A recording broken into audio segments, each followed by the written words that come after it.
में यहाँ पे हम सभी एवी के जरिए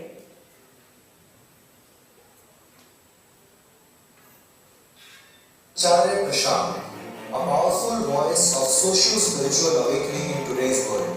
He is an acclaimed Vedanta exegete and author of over 100 books, including the national bestseller Karma.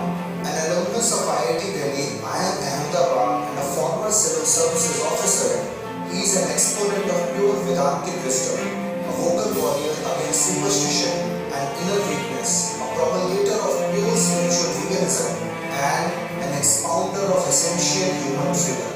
Acharya Prashant has addressed students and faculty at over 100 premier institutions of India and abroad, including IITs, IIMs and AIMS. He has also spoken at prominent media platforms like Zee Media, India Today, News 24, Business World and TED. Over 12,000 wisdom videos uploaded on the internet, freely available to all, make the world's single biggest online repository of wisdom content, of which more than 20 million minutes are watched daily. In print media, his articles get published regularly in national dailies. Today, his movement has touched the lives of tens of millions of individuals. Through his direct contact with people and through various virtual interactions, he continues to bring clarity to all. हमारे guest of honour आचार्य प्रशांत जी, बहुत बहुत स्वागत sir आपका। आपसे request करूंगी हमारे साथ dive पे जुड़े और दो शब्द सर।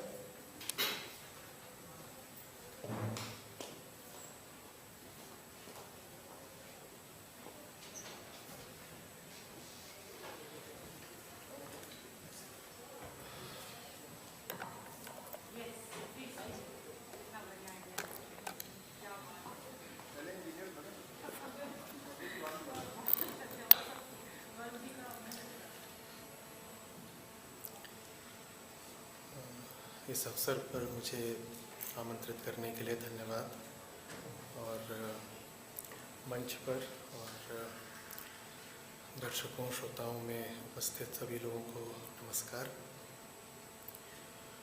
तो जो अवसर है वो है पुरुष दिवस का और पुरुष आयोग के गठन की बात है। और मुझे आने में थोड़ी देर हुई तो जब मैं आ रहा था तो YouTube पर लाइव सुन रहा था, बातें हो रही थी तो उस तरह से जुड़ा हुआ था। तो मुद्दे के जो सामाजिक और कानूनी पक्ष हैं उनकी बात हुई है और उनके बारे में आप लोग मुझसे कहीं बेहतर ही जानते होंगे, मेरी उसमें कोई विशेषज्ञता नहीं है। मैं थोड़ा सा हट करके इस चीज़ के आंतरिक पहलू पर 5-7 मिनट चर्चा करना चाहूँगा।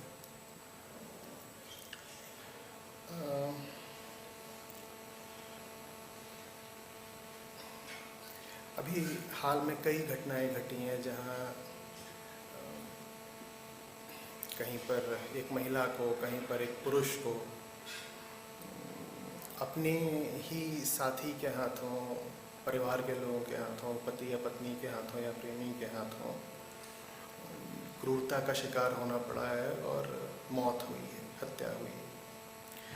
तो उसको लेकर के मुझसे कोई बात कर रहा था, बोले कि मैं अपने घर से बहुत दूर रहती हूँ, जो मुझसे बात कर रही थी, तो मैं अपने घर से बहुत दूर रहती हूँ तो ये सब घटनाएं घट रही हैं तो मेरे माँ बाप चिंतित रहते हैं। वो मुझे फ़ोन करके पूछते हैं कि तुम्हारा हाल तो ठीक ठाक है ना।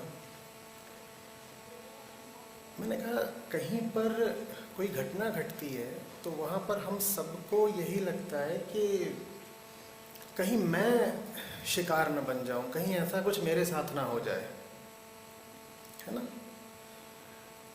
अगर सबको यही लग रहा है कि कहीं ऐसा मेरे साथ ना हो जाए, कहीं मैं शोषित ना हो जाऊं, तो शोषण करने वाला कौन है। कहीं कुछ हो रहा होता है तो हम डर जाते हैं, हम डर ये जाते हैं कि कहीं मेरे ऊपर आक्रमण ना हो जाए। अगर हर व्यक्ति डर यही रहा है कि उस पर आक्रमण ना हो जाए तो वो अपने आप को तो फिर लगभग दूध का धुलाई घोषित कर रहा है, कह रहा है मैं आक्रामक कभी नहीं हो सकता, मैं शोषक कभी नहीं हो सकता, कहीं मेरा शोषण ना हो जाए। हम सड़क पर जा रहे होते हैं, हम कोई दुर्घटना देखते हैं तो हमें यही लगता है कि अरे कहीं ऐसा मेरे साथ ना हो जाए। हम ये नहीं सोच पाते कि कहीं मैं ही तो वो व्यक्ति नहीं जिसने ये दुर्घटना करी है और भाग गया है। जबकि दुर्घटना हुई है तो दो पक्ष होंगे, एक जो सड़क पर गिरा हुआ है और एक जिसने टक्कर मारी है, पर हमें ये ख्याल नहीं आता कि टक्कर मारने वाला भी तो कोई है। हम हॉरर मूवी देखते हैं, हमें डर लगता है, हमें डर ये लगता है कि वहाँ वो जो भूत प्रेत या जो भी वहाँ पे तिलिस्मी रहस्यमयी कार्यक्रम चल रहा है कहीं वो मेरे साथ ना हो जाए।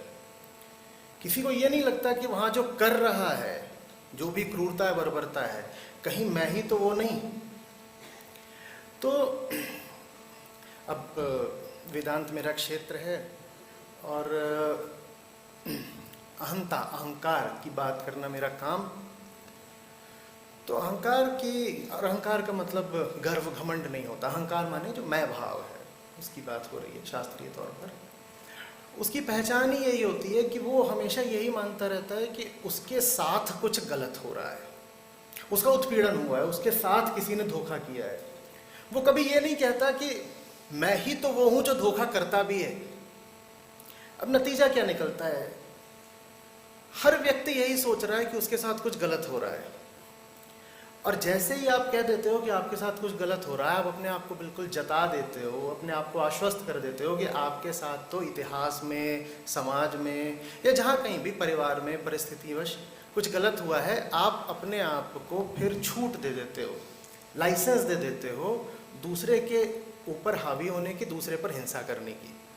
नहीं तो नैतिक रूप से आप कैसे इस बात को जायज़ ठहराओगे कि आप दूसरे पर चढ़ बैठ रहे हो?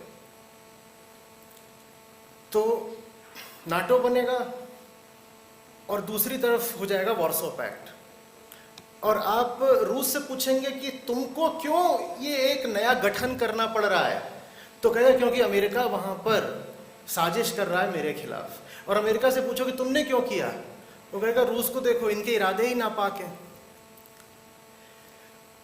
तो कोई भी जो कन्फ्लिक्ट होती है, द्वंद्व होता है, उसमें हमेशा दो पक्ष होते हैं और दोनों पक्षों द्वारा अनिवार्य रूप से यही माना जा रहा होता है कि हम तो बेचारे, हमारे ऊपर अत्याचार हुआ है। और खतरनाक है वो आदमी जो कह रहा हो कि उसके ऊपर अत्याचार हुआ है। जो कह रहा है उसके ऊपर अत्याचार हुआ है, वो किसी और पर अत्याचार करने की तैयारी कर रहा है। जो कहे कि मेरे साथ कुछ, और दुनिया में जो कुछ भी हुआ है आज तक गलत से गलत, वो करने वालों के पास हमेशा यही दलील थी कि हम तो साहब बस हिसाब बराबर कर रहे हैं, पलड़ा तराजू का एक तरफ को झुका हुआ है, हम तो संतुलन ला रहे हैं बस।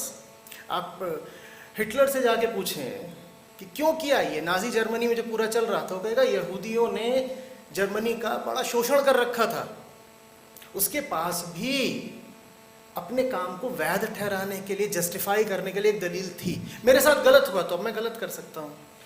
और ये वृत्ति हर एक में पाई जाती है। जो आज शोषित लग रहा है वो कल का शोषक है, ये पक्का समझ लीजिएगा। जो आज शोषित लग रहा है वो कल का शोषक है, क्योंकि जो मूल वृत्ति है हमारे भीतर, जो अत्याचार सहती भी है और अत्याचार करती भी है, हम उसकी तो कोई बात ही नहीं करना चाहते। हम दुनिया भर की बातें कर लेते हैं, लेकिन आदमी के अंदर जो जानवर बैठा हुआ है हम उसकी बात नहीं करते, और वो जानवर पुरुष और स्त्री में एक बराबर बैठा हुआ है। कल स्त्री पर अत्याचार हुआ था सक्रिय रूप से, आज वो पलट करके वार करेगी, और उसका समाधान देखिए तात्कालिक तौर पर, सतही तौर पर हम कुछ कानूनी प्रावधान कर दें, उससे राहत मिलती है, निस्संदेह मिलती है, और इस तरह के प्रावधान होने भी चाहिए। लेकिन ये कोई अंतिम समाधान होते नहीं हैं। अंतिम समाधान तो यही है कि उस चेतना को संबोधित किया जाए जो पुरुष और स्त्री दोनों में होती है और बहुत पाशविक होती है। आदमी हो या औरत हो, देखिए शरीर से अलग होते हैं, भीतर से एक होते हैं। जो पुरुष है ना, अगर उसी का लिंग परिवर्तन करके उसको स्त्री बना दिया जाए तो वो सारे काम करने लगेगा जो उसे स्त्रियों में बड़े निंदनीय लगते थे, क्योंकि चेतना वही है। उसके पास उपकरण के तौर पर पहले पुरुष का शरीर था, बाद में स्त्री का मिल गया तो वो भी वही सारे काम करेगा, लेकिन हम उनकी बात नहीं करते। आज मौका है, कर सकते हैं, 2 मिनट और लेकर के। नाम हमने दिया है मेंस डे, पुरुष दिवस। तो जिन्होंने जाना है, समझा है, उन्होंने हमसे कहा है कि पुरुष का अर्थ नर नहीं होता, मर्द नहीं होता, मेल नहीं होता। पुरुष का अर्थ होता है चेतना। तो क्यों ना इसे चेतना दिवस के रूप में समझा जाए, और वो सारी चीजें जो चेतना को उग्र हिंसक बनाती हैं, उसे एक भीतरी अंधेरे में रखती हैं, जिसके कारण वो पूरी दुनिया को अपना दुश्मन समझता है, उसी चीज को क्यों ना जड़ से हटा दिया जाए। आप उसको अगर नहीं हटाओगे तो ये खेल लगातार चलता रहेगा। आज तुमने मुझे मारा, कल मैं तुम्हें मारूंगी। अब सड़कों पर भी ये होने लग गया है, बिल्कुल होने लग गया है कि महिलाएं उग्र होकर पुरुषों पर हाथ उठा रही हैं। ऐसा ही एक वाकया घटा था, वो मीडिया में बहुत छाया रहा था, उस पर मैंने बोला भी था पहले भी, पिछले वर्ष की बात है शायद, लखनऊ में हुआ था। और उसके अलावा भी बहुत कुछ होने लग गया है। जब नहीं भी होता था सक्रिय रूप से स्त्रियों द्वारा हिंसा का प्रदर्शन, तो भी वहां पर पैसिव वायलेंस तो रहता ही था। एक दफे मैंने पूछा था सच सच बताना, दुशासन को भीम ने मारा था या द्रौपदी ने? और दुशासन की बड़े बर्बर तरीके से हत्या करी गई थी। एक योद्धा दूसरे को मार दे रणभूमि में एक बात होती है, पर तुम मार करके कहो कि इसकी छाती फोड़नी है, फिर उसका खून लेके जाना है। करा तो ये भीम ने, आंखें बोलेंगी भीम ने करा, देखो भीम कितना बर्बर हिंसक आदमी है। पर भीम को पीछे से प्रतिज्ञा तो द्रौपदी ने दिलवा रखी थी। तो ऐसा तो नहीं है कि पुरुष ही हिंसक रहा है और स्त्रियां तो हमेशा से करुणा की मूर्ति रही हैं। हाँ, एक की हिंसा प्रकट होती है, दूसरे की अप्रकट होती है। और जब पलड़े ऊपर नीचे होते हैं तो इतना ही होता है कि जिसकी प्रकट थी अब उसकी अप्रकट हो जाएगी, और जिसकी अप्रकट थी अब प्रकट हो जाएगी। एक्टिव वायलेंस पैसिव वायलेंस में बदल जाएगा। याद रखिएगा, जो भी पक्ष बाहुबल में कमजोर होता है वो हमेशा पैसिव वायलेंस करता है, और वही पक्ष जब बाहुबल या कानूनी ताकत या धन बल पा जाता है तो फिर वो एक्टिव वायलेंस करता है। लेकिन वायलेंट तो हमेशा दोनों पक्ष होते हैं। ऐसा कभी नहीं होता कि एक पक्ष शोषण कर रहा है और दूसरा शोषित है। अज्ञान का दूसरा नाम शोषण है। जो शोषण कर रहा है वही शोषित भी है। जो आज अपने आप को शोषित कह रहा है वो भीतर ही भीतर तैयारी करके बैठा है कि कल शोषण करूंगा। तो स्त्री और पुरुष को, माने नर और नारी को, मैं चाहूंगा, पता नहीं कितना व्यवहारिक है वो आप लोग देखिएगा, पर इस मन से बोल रहा हूं, तो मैं चाहूंगा कि नर और नारी को दोनों को चेतना के तल पर देखें, मानव मात्र ही माने, और मानव मात्र के भीतर से हिंसा हटे, इसका कुछ उपाय करें। एक बड़े जानकार व्यक्ति हुए हैं, मैं बहुत मानता हूं उनको, जिद्दू कृष्णमूर्ति, आपने पढ़ा हो शायद। वो कहते थे अगर आप बस ये समझ सकें कि पुरुष और स्त्री, नर और नारी में घर में क्यों झगड़े होते हैं, तो आप जान जाएंगे कि दुनिया भर में यदि कहीं पर भी झगड़ा हो रहा है तो क्यों हो रहा है। क्योंकि बात दो व्यक्तियों की नहीं है, बात दो लिंगों की नहीं है, बात मानव मन की है। आप बस ये समझ लीजिए कि कोई भी आदमी और औरत आपस में क्यों झगड़ रहे हैं, तो आप ये भी जान लेंगे कि अमेरिका और रूस आपस में क्यों झगड़ रहे हैं। तो इस चीज़ के बहुत दूरगामी प्रभाव होने हैं, और वो प्रभाव तभी आ सकते हैं जब हम पहले समस्या के मूल को, समस्या की जड़ को संबोधित करें, और वो जड़ है आध्यात्मिक शिक्षा का अभाव। हम भीतर से कैसे, हमें अपने बारे में कुछ पता नहीं। जब हमें अपने बारे में कुछ पता नहीं तो जो भीतर हिंसक जानवर गुर्राता रहता है हम उसको भी कुछ जानते नहीं, और उसका जब तक हम इलाज नहीं करेंगे तब तक हमें इस तरह का द्वंद्व और स्ट्राइफ लगातार देखने को मिलेगी। आवश्यक नहीं है कि मिले, इलाज किया जा सकता है। बस इतना ही। नमस्कार।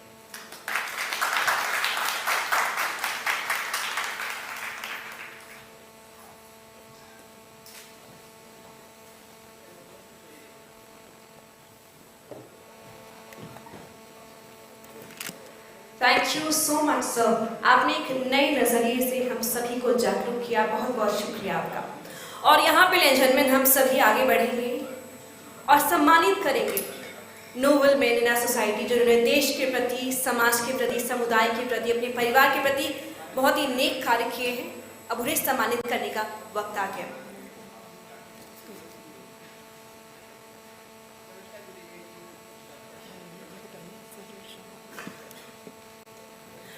और यहाँ पे आगे बढ़ते हुए मैं रिक्वेस्ट करूंगी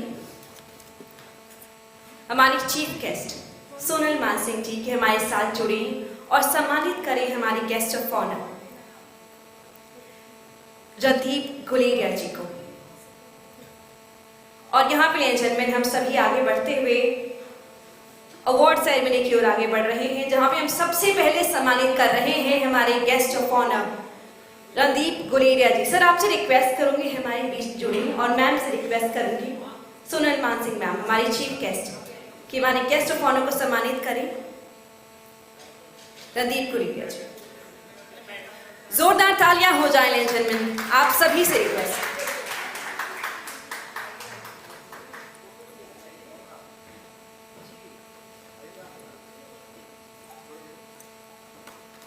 जोरदार तालियां सभी से रिक्वेस्ट। और यहां पे मैं रिक्वेस्ट करूंगी आचार्य प्रशांत हमारे गेस्ट ऑफ ऑनर माई भी जुड़े और हमारे गेस्ट ऑफ ऑनर को फेलिसिटेट करते हुए, सम्मानित करते हुए हमारी चीफ गेस्ट सोनल मानसिंह जी। आप सभी से तालियों का सहयोग।